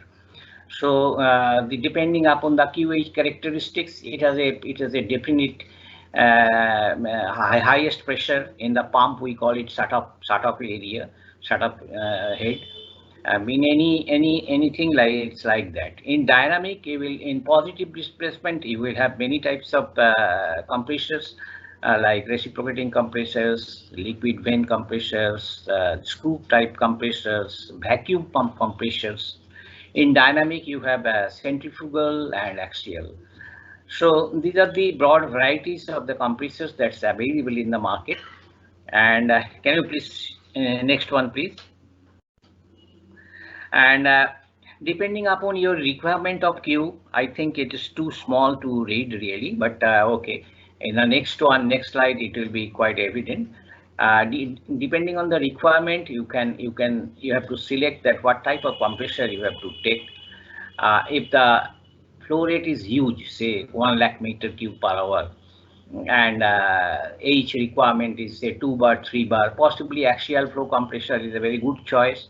Centrifugal compressor is say 50,000 meter cube per hour, 7 bar, 8 bar, 10 bar, 20 bar. Centrifugal compressor is good. But if you come down to lower range, then reciprocating compressor, and then screw compressors, then rotary vane compressors, and then vacuum pump compressors. These are the types of compressors which are used. And there are some very good reference books where you can find out that what is the range of the different compressors which is ideal for the type of compressors selected. Please see, show the next one. Okay, that will come later. So let us discuss something which is very fundamental, and Dr. Waipik already showed you an example where, because of this misunderstanding or of these fundamental natures, some gross irregularities have happened in a factory and the compressor system has failed to operate. So one is that we must know what is free air. Free air is air delivered at prevailing atmospheric condition that is corresponding to that particular inlet design condition, pressure and temperature, and the relative humidity. I will come to relative humidity. It has a very important part to play, and this should be presented either actual meter cube per minute, but very often it is called meter cube per minute. I would say that one must clarify that whether meter cube per minute corresponds to actual meter cube per minute, but ideally it should be also categorized or told as nm cube per minute, because the advantage of nm cube per minute means the inlet condition is specified that it is 1 bar, and Dr. Waipik told that what about temperature? Temperatures, it is true that in India we consider that 1 bar and 15 degrees centigrade. That is the inlet. What is the amount of air that is pushed in at 1 bar and 15 degrees centigrade? That is what is called nm cube per minute. One advantage of nm cube per minute is that it immediately gives you the kg per hour, because we know that 1 nm cube per minute is around 1.204 kg per hour. So the moment we express in nm cube per minute, one thing is very sure, that what is the amount of kg per hour we are going to get. So that is one advantage. Otherwise, if I get in actual meter cube per minute or free air deliver, we have to convert it into nm cube per minute to find out that what is the kg per hour. And next one, please. And this such conversion is not difficult. For example, you know that what is P1, B1, say actual is given and you want to convert it into nm cube per minute. Then you know the actual condition pressure P1, you know the volume, you know the temperature, and then by applying the formula P1 V1 by T2 is equal to P2 V2 by T2, whereas P2 is 1 atmosphere and T2 is say 15 degrees centigrade, that is 288 degree Kelvin. So you can immediately get that what is the amount of nm cube per minute. Now I'll tell you that one factor which we have ignored and which is very important is the role of moisture. Say in the when we draw air from the atmosphere, it has some moisture, particularly in India, at least for 2-3 months. If your average design condition is 30 degrees centigrade, maybe it will have 60 to 65% of average. When it is drawn, say it is drawing 25 nm cube per minute, and when it goes through the route of intercooler, aftercooler, moisture separator, then quite significant amount of moisture is lost. That means the volume that used to be occupied by that moisture in steam form, that is getting lost. So even though you have drawn say 25 nm cube per minute, but actually you will be getting little less, maybe about 22, 23 nm cube per minute. Exact calculation has to be done. And in the downstream, if you have a drying plant, then you also get rid of some more moisture. So ultimately you will be getting say to around 20. I remember a particular case where to get 20 nm cube per minute at the destination end, we had to pump 25 nm cube per minute at the inlet condition. So, and that is not very rare in Indian condition. I would rather say that it's very common.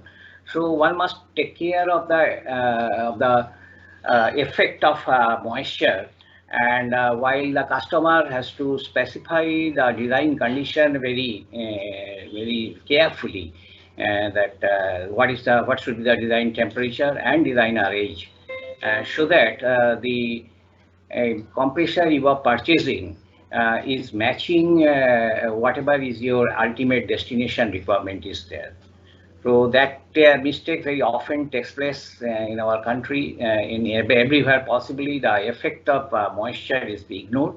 That should be taken care. Now, about compressor efficiency. Very often we heard of this adiabatic efficiency, isothermal efficiency, volumetric efficiency. These figures are very often told. Now, what is adiabatic efficiency? That is the ratio of calculated isoentropic work to adiabatic work. So here is an efficiency figure which gives the, I would say that the mechanical smooth operation of the compressor. And you will see that this efficiency will be hardly 70 to 80%, sometimes 80%. So it gives you some inefficiency, which is contributed mostly by the inefficiency of the equipment, some backflow. All these things gives these adiabatic efficiency figures. Now, another efficiency figure is often told, that is isothermal efficiency. In a positive displacement compressor, we know that the minimum energy requirement will take place if the process is isothermal. Now, isothermal process cannot be achieved practically because the compressor is acting very fast. And so to achieve isothermal condition, one of the major requirements is that the process has to be very slow, so that whatever heat is developed, that can be dissipated, which is not practical for a compressor operation which is running at 600, 700 RPM. So isothermal efficiency is that how much the compressor actual compressor, what is the work done against what would have been had it been an isothermal process. Now this efficiency is also important, and in fact it is very important, even more than adiabatic efficiency. I tell you why. Whenever you compress air, then what you are doing, you are compressing, and so as per gas law, if the process is adiabatic or near adiabatic, then there will be some temperature rise. This temperature rise you don't want. You actually, what you are doing, you are rejecting this and you are throwing it through the intercooler or aftercooler. This energy is being dissipated. So when you are ultimately getting the compressed air, it has some potential energy, say from 1 kg per square centimeter to 7 kg per square centimeter you have raised. So it has some potential to do work, that is the potential energy. And it had a lot of heat, which you have deliberately thrown out. So that inefficiency part, you are not calculating anywhere. To be very frank, that this inefficiency part can be even 40–50%. And so whatever energy you are getting out of the compressed air plant, you can be sure that twice of that has been put into the compressor through motor. I can give you a similar example that even if your boiler is very efficient, say 90% efficient, your turbine is very efficient, say 90% efficient, but still your thermal power plant efficiency is not 90.9 into 0.919, that is 0.81, because thermal plant efficiency is guided by the Rankine cycle efficiency, and the maximum efficiency of a thermal power plant cycle can be the Carnot cycle T1 minus T2 by T1, that the age-old formula. So you will see that by virtue of our T1 limited to about 550 degrees centigrade and T2 limited to about 45 degrees centigrade, so the maximum amount of efficiency you can get, irrespective of the best of the equipment in boiler technology and the best of the equipment in turbine technology, you will not exceed more than 40%. Even if it is a supercritical plant, and if it is a subcritical, the efficiency can be as low as 32%. It is not the inefficiency of the equipment. It is the law of the nature which God has created. In the same way, since all the gas has to follow gas laws, and the gas in an adiabatic process or polytropic process, its temperature will rise if the pressure rises, and we cannot do with this temperature, and we have to reject it. And therefore, the efficiency at whatever you are getting is quite low compared to what we expect. Adiabatic efficiency will be 72%. Isothermal efficiency, which gives a almost I would say that a good case, which gives that then there is no rise in temperature of the gas. So multiplication of adiabatic efficiency and thermal efficiency, you will see that this multiplied factor becomes about 40 to 50%, not beyond that. And so this is very important point, that while I am using compressed air, the potential energy of the compressed air is half of the total energy spent in compressing the air has been lost already. So I should be very cautious about utilizing the compressed air. Can you go to the next one? This is what I told, that overall efficiency is hardly 30 to 40%. This is very often this is ignored by the user, but that's a fact, that adiabatic efficiency is not the efficiency of the compressor, because adiabatic efficiency considers that how much it is close to isoentropic condition, but isoentropic condition is not the ideal condition. What do I do with the heat? I have to reject it, so that has to be also considered together. And therefore, a multiplication of adiabatic efficiency and the isothermal efficiency gives you some idea about the actual amount of energy which I will be utilizing. Next one, please. These are formulae which you will get in any textbook, so I am not repeating much. One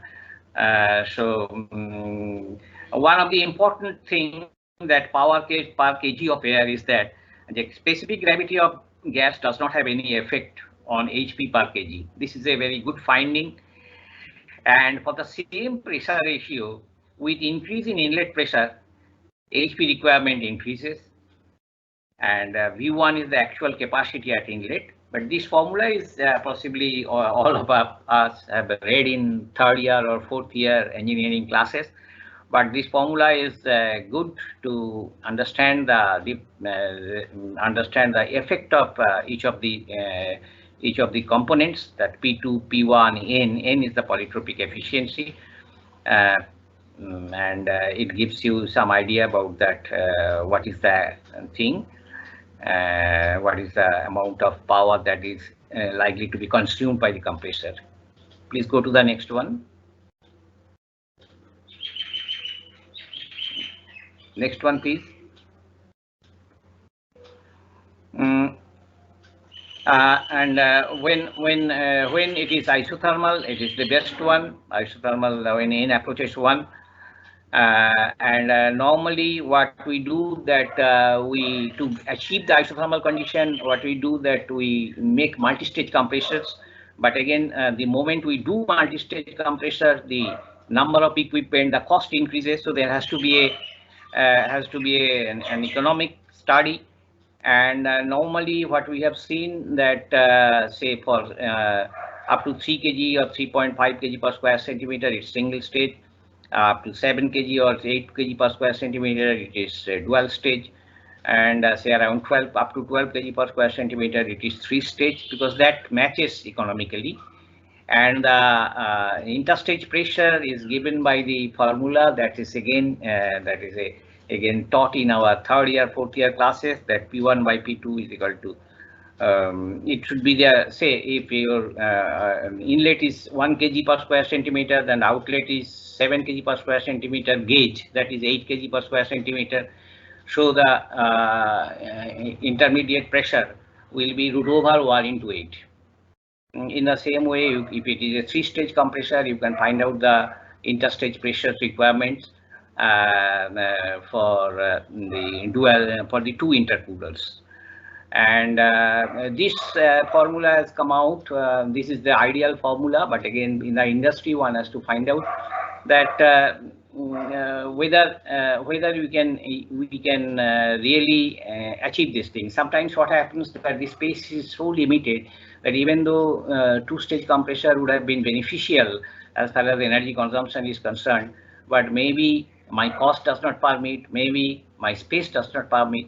So sometimes you have to make a compromise, but I'm not talking of those compromises, but generally this is the way you will find in the industry that there will be one stage, two stage, or three stage compressors for the areas, for the pressure ranges we work normally in industry. But in petrochemical industry, again, the bar requirement is something which is very, very high, sometimes 100 bar, 150 bar, and of course in the Q requirement is very high. So possibly in those industries you will be getting centrifugal compressors, and you will not be using these positive displacement compressors, which has its limitation in Q. That's besides the point. For our today's discussion, let us concentrate on positive displacement compressors only. Next one, please. This is the curve. This is the curve which actually should have come earlier. You get that this curve. What is the ideal range of the types of compressor?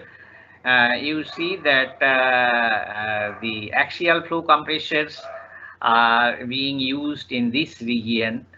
The centrifugal compressors are being used in this region, which starts from as low as 500 meter cube per hour, and it goes up to about 10 lakhs, about 1 million meter cube per hour, and its pressure requirement starts from 1 kg per square centimeter up to say about 1000 kg per square centimeter.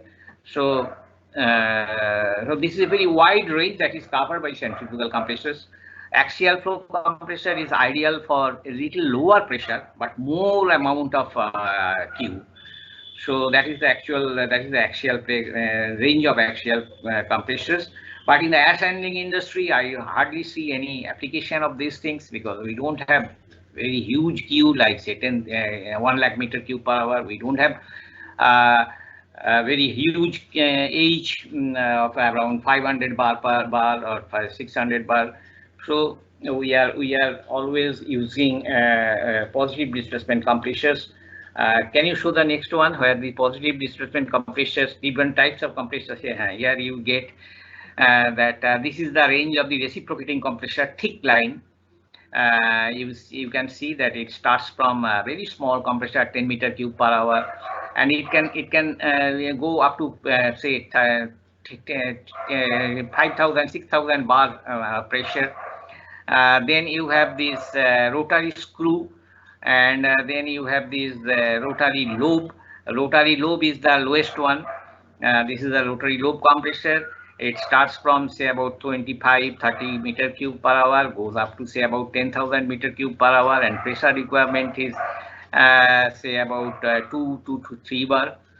And rotary screw you get up to say 40-50 bar. The middle one that's 2. So and you get this Q requirement that is from say about 200-300 meter cube per hour to about say 5,000 meter cube per hour. So these are the total envelope of the different types of compressors that is available in the market. But as far as as far as ash handling is concerned, the pressure requirement, Dr. Malik can tell, Dr. Whitehead can tell more about it, but it is around, I understand, 3 to 3.5 bar, and your Q requirement will be something about 8,000, 9,000, 10,000 meter cube per hour. So screw or lobe type, these are the two types of compressors which are very widely used in the ash handling industry. Go to the next one, please. Actual, I have already told that how to convert this actual meter cube per hour per minute and given dry air requirement. Please skip this one. I have already discussed this. Contaminants are found in compressed air. These are humidity. What are the contaminants? Humidity, dust, oil, gases, vapors, bacteria, and we have to get rid of all these things, and there are ways and means by which these are done. Humidity, of course, humidity you can eliminate by intercooler, then aftercooler, then moisture separator, and even if it is needed more, then you can do it through dry ash. Dust, we have normally put very good quality of filters. Oil, you know that there can be oil in the air, number one, and there can be oil which can be put in by the compressor itself. So if your requirement is very stringent that you don't need any oil to be put in, then oil-free compressors have to be used. Otherwise, with oil you can use, and if you want to get rid of it, that whatever oil vapors are there, then we have very good nowadays oil filters which can almost get rid of everything, all the oils involved, but only for the instrument air where we cannot really, we have to be very sure that all oil has been eliminated. There the types of compressor has to be oil-free compressors. And gases, vapors, fumes, those also, if the environment is bad from where air is being sucked in, so naturally whatever was there in the gases and vapors and fumes, that will be coming into the system, and not all of them can be eliminated, but therefore it's very important that the compressors are located in a place far away from the area where these vapors or fumes can be there. Next one. And contaminants, as I told, that it is from the air sucked by the compressor, and particularly oil, it is sucked by the compressor and contributed by the compressor. Next one.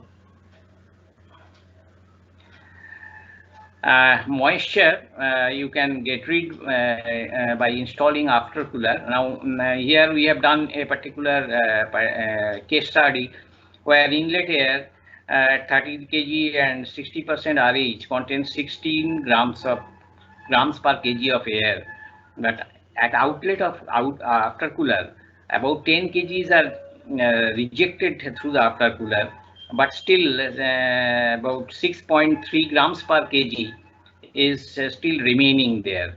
So by aftercooler we can, this is for a 7 kg per square centimeter compressor. For the aftercooler, we have been with the aftercooler we have been able to get rid of 50 to 60%, but still there are quite a bit of moisture in the system. Next one. Here is a curve which is, I would say that any compressor engineer should have available with you. Here you see that the different pressure of air, what is the dew point, and if that particular pressure air is coming down to another pressure, what is the dew point there. For example, this yellow line, you can see it's 3.5 kg per square centimeter, this yellow line, and if the dew point I have got say 10 degrees centigrade, okay, at 3.5 kg per square centimeter, then you will see that when it drops down to atmospheric condition, which is pink one, its dew point becomes around minus 10 degrees centigrade. So pressure dew point is always more, and atmospheric dew point is always less. So I will just explain these two terms because these two terms are very important to understand the moisture phenomena. Whenever I have a sample of air, I have some moisture. Now, in what form the moisture is? Moisture is in gaseous form, it's in steam form. Why it is there? Because the partial pressure of that moisture at that particular temperature of air, it cannot stay in liquid form. Maybe its partial pressure is say 0.01 kg per square centimeter absolute, and maybe the saturation temperature corresponding to that condition is 5 degrees centigrade, and now the air temperature is say 20 degrees centigrade. So it has to form in its gaseous form. Now, if you start cooling it, then whenever the temperature reaches 5 degrees centigrade, then it becomes saturated, and if the temperature is brought down even further, then some amount of moisture will get separated. This is what we call dew, formation of dew in the winter, we all know. Now, if this sample of air which I collected, if it is compressed to say 7 kg per square centimeter or 3 kg per square centimeter, what will happen? The pressure of air, say I am considering air as a gas, pressure of air increases. In the same way, because the volume has come down, whatever steam was there, that has also been compressed. So partial pressure of the steam has also increased. Now what has happened?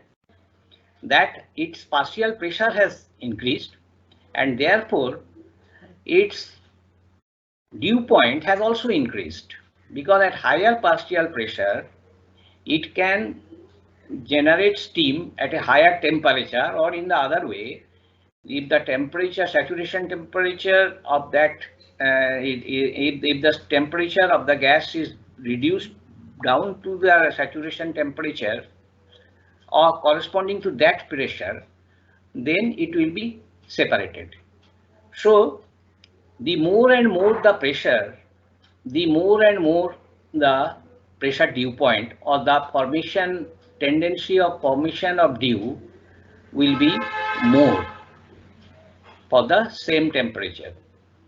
And therefore, whenever there is a temperature lowering, then a pressurized condition air, it has its tendency to reject its moisture more, corresponding to which is not pressurized to that extent. So this is the concept. This is the concept between pressure dew point and atmospheric dew point. And the range where we operate, we can see that very roughly that there's a difference of about 20 degrees centigrade between pressure dew point and atmospheric dew point. Please go to the next one. Okay, go to the next one. So now if we need to achieve quality air, so we have to take up by drying and by filtering. Now I tell you that I just told that if the pressure is say 7 kg per square centimeter, and if corresponding to that, if you have your dew point is say about minus 10 degrees centigrade, by some method I have eliminated a sufficient amount of moisture, and so now it is minus 10 degrees centigrade. And so when it comes down to about say 1 kg per square centimeter, its dew point will be minus 30 degrees centigrade. Now whenever compressed air we are using for instrumentation purpose, there are some guidelines of Instrumentation Society of America and also some guideline of CEA. Can you show the next one? Possibly it is there in the next slide.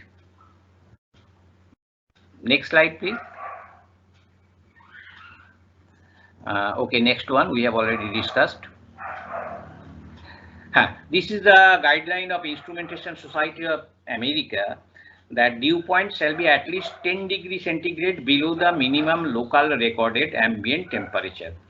Here again, I would have expected that ISS would have very categorically told that dew point means pressure dew point here. So we understand in the same way that dew point here is pressure dew point. So in the atmosphere, in the compressed air line used for instrumentation purpose, normally at 7 kg per square centimeter, your pressure dew point has to be 10 degrees centigrade below the minimum local temperature. If the local temperature is say minimum local temperature is 5 degrees centigrade, so dew point should be at least minus 5 degrees centigrade corresponding to pressure condition. This is ISA guideline, and CA guideline is also similar. In the next slide, instead of 10 degrees centigrade, it is given that 7.8 degrees centigrade and should be less than 2 degrees centigrade, because in many conditions in many states of India, the lowest temperature even does not fall below 15-16 degrees centigrade, say in Mumbai. So if you install a plant there and you use instrument air for instrumentation purpose, compressed air for instrumentation purpose, then it is not 16 minus 7.8, but it should be at least 2 degrees centigrade, should be less than 2 degrees centigrade. for us, we are talking of transport air compressor for air handling plant. In transport air compressor, we don't have such fascination that it has to be brought down to minus to this level of temperature, because this level of dew point, because we are not using it for instrumentation purpose. So what will be our guideline? Firstly, whether we need air drying plant. I tell you that I was working with development consultants for a long time, and we had a problem at Compressor thermal power plant. We were called in, and we found that in the rainy season, very often there is a flow problem. And we could find that one of the reasons for the flow problem is that it's getting cohesive, as is getting cohesive. Then we tried to find out why this was happening. It was a transport air compressor, and there was no air drying plant. In our company at that time, no air drying plant was not specified for transport air compressor, but in air handling plant. What we found, discovered, in fact, that whenever say air is going there at 3.5 kg per square centimeter, and as I showed in one particular slide before, that it still has about 6-7 kg of gram of moisture per kg of air. Now, whenever there is a rainfall, the outer surface of the pipe was totally drenched, and what is happening that since the pipe material has minimum resistance, so the inner surface is also getting to the same, reaching the same temperature as of rainfall, and therefore say temperature is 16, 17, 18 degrees centigrade. So the inner surface is getting a temperature of 16, 17, 18 degrees centigrade, and corresponding to that, it is less than the pressure dew point, and therefore a lot of moisture was getting separated, and that was cohesive, that was creating a cohesive layer in the ash flow. So from that point onwards, we had decided that let us put the air drying plant in the transport air compressor also, and this has been the practice for NTPC also. I think many of our listeners are NTPC people from NTPC. They will see that in all their plants, what they do, that after the transport of air compressors, they put the air drying plants. Okay, now what type of air drying plants we will use? There are many types of air drying plants. I have given the sketches for all these things, but we will not discuss, because you can get it from any reference, any manufacturer. But for this particular case, what type of air drying plant we will use? We will use refrigerating compressor, because the reason is that, refrigeration air dryer, because the reason is that with refrigeration air dryer, you can have a pressure dew point of around 4 to 5 degrees centigrade. Okay. This might not have been adequate for instrumentation purpose, but this is adequate for us because whenever there is a rainfall, even if there is a rainfall of say at 16, 17, 18 degrees centigrade of water is engulfing the pipe, the temperature never goes down to 4 to 5 degrees centigrade. So if you put the refrigeration dryer, then you are secure as far as air transport is concerned. But the advantage of refrigeration air compressor is that it is the cheapest and it has the minimum running cost. There are many types of air drying plant. There are some which are ideal for instrumentation purpose, but for transport air purpose, our feeling is that that refrigeration air drying plant, which is the cheapest as well as has the least operating cost, is good enough to serve our purpose.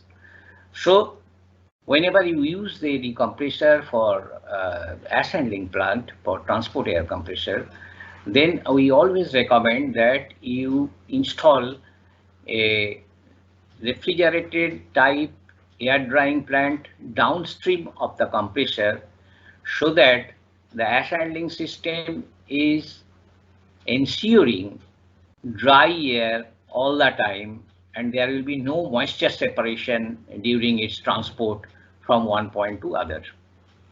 Then can you go to the next one very quickly, because those okay, you just go through all these sketches, because I have sketched all these sketches. These are very simple sketches, and this is available in any textbook, so forget about that. Go on, please. Go on. Next one. The various types of air drying plants have been explained here. You can see it later. Then next one.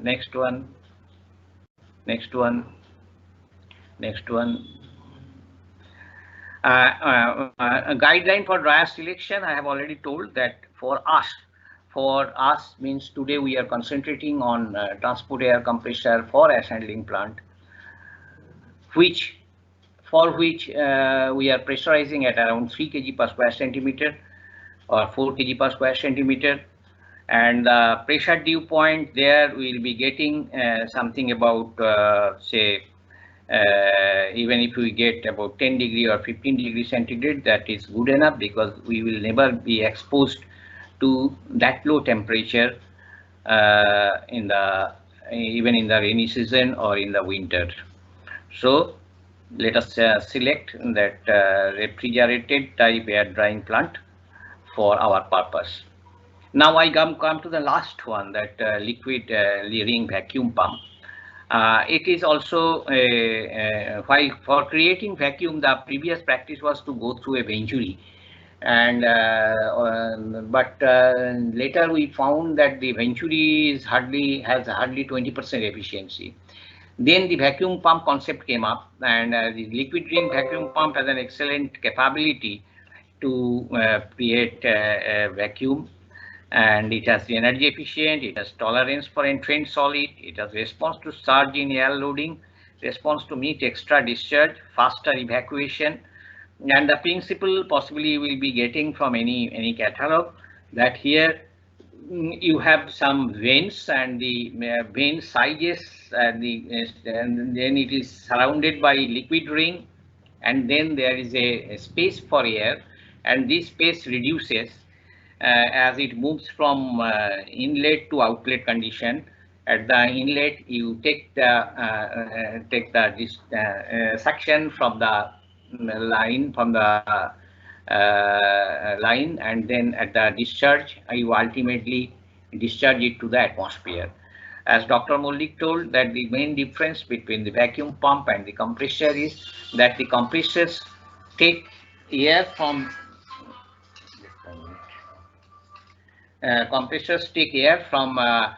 atmosphere and discharge to the process, and here the vacuum pump takes air from the process and discharges to the atmosphere. Now, one very interesting fact which you may not be getting in many places is that this again is basically a compressor. Vacuum pump is basically a compressor. Now here, one of the advantages is that the process of compression is almost isothermal. And we did an experiment regarding this process of compression, and found that although it's a very fast process, but still, because of attachment with the liquid ring very close by, the heat transfer takes place in a very massive way, and therefore the process is almost isothermal. I give you an example, and we did it theoretically as well as we did it experimentally in one of the leading manufacturers' office, a factory at Ahmedabad, that if the air is pushing in at around 35 degree, 35 degrees centigrade, then the discharge air is getting discharged in about 42-43 degrees centigrade. So it is almost isothermal process. So that is one of the advantages, that the vacuum pump has quite good amount of efficiency. But again, it has its own limitation also as regards efficiency, because it has to rotate lot of liquid ring along with the air. So that consumes quite a lot of energy. But this is a very interesting fact, and that's why I told that it has the process here is almost isothermal.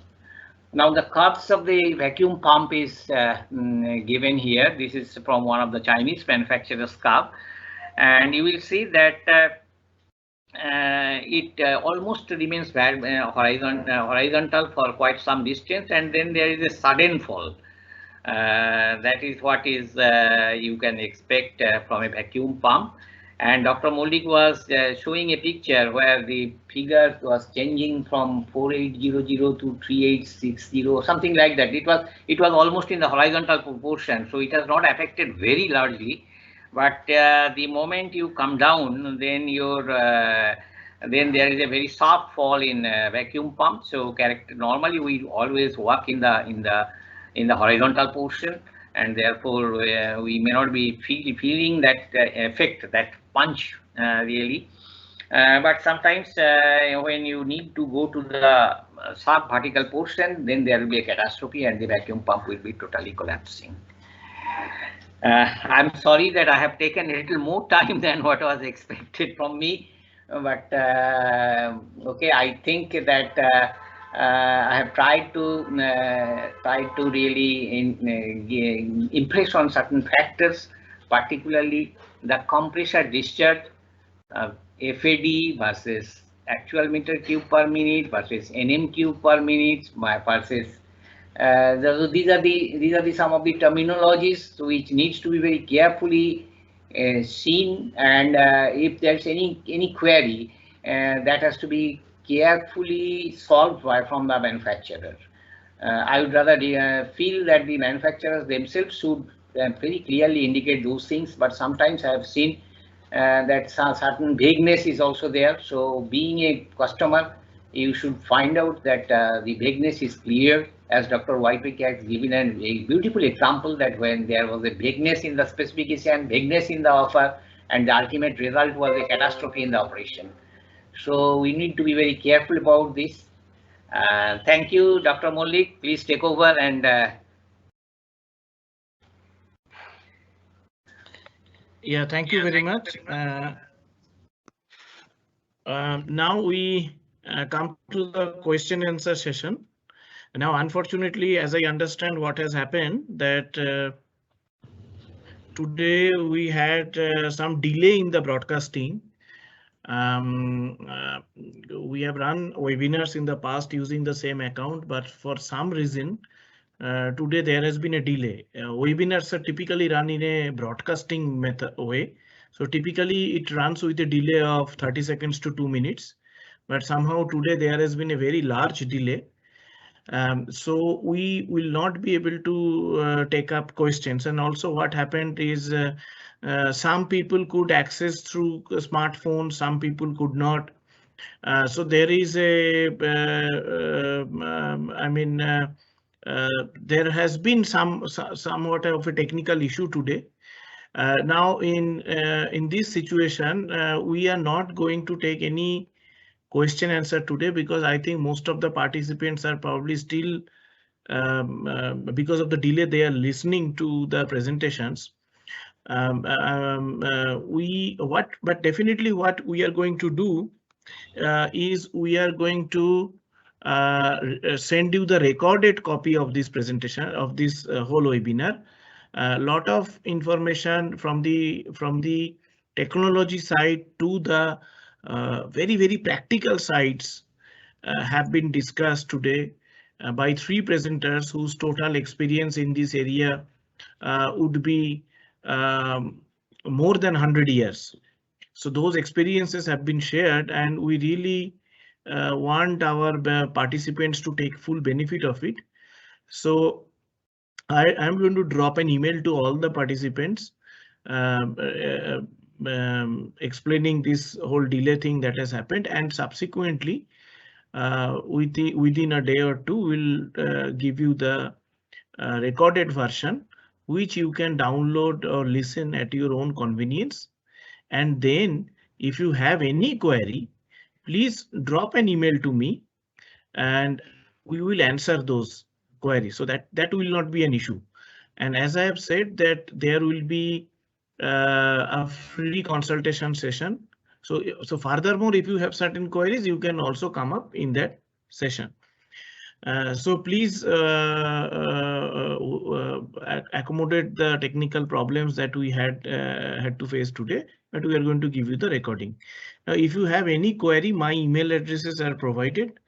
I can be reached at both the university address as well as the company address, and I'll be responding to you as soon in a very short time.